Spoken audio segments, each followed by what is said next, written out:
Welcome to Solanki education digital. નીચેના દરેક પ્રશ્નોનો ઉત્તર માટે આપેલા વિકલ્પોમાંથી સાચો વિકલ્પ પસંદ કરીને લખો. પહેલું, કયું પ્રાણી રાત્રે મનુષ્ય કરતાં 6 ગણું સારી રીતે જોઈ શકે છે? તો વાઘ. ખોરાકને મોંમાંથી જઠરમાં લઈ જવાનું કાર્ય કોણ કરે છે? અન્નનળી. નીચેનામાંથી એક દિવસમાં બગડી જાય તેવો ખોરાક કયો છે? Fruit salad. બીજનો ફેલાવો પાણી દ્વારા થાય છે? તો ગોખરું.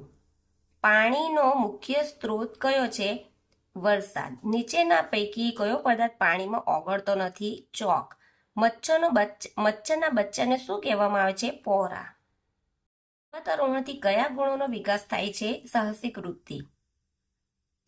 આપેલા તમામ.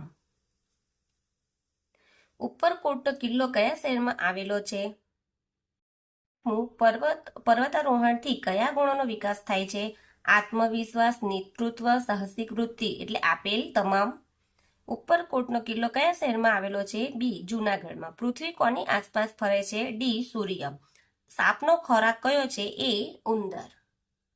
બંધ બેસતું જોડકું જોડો. એ અને બી. અડીકડીની વાવ.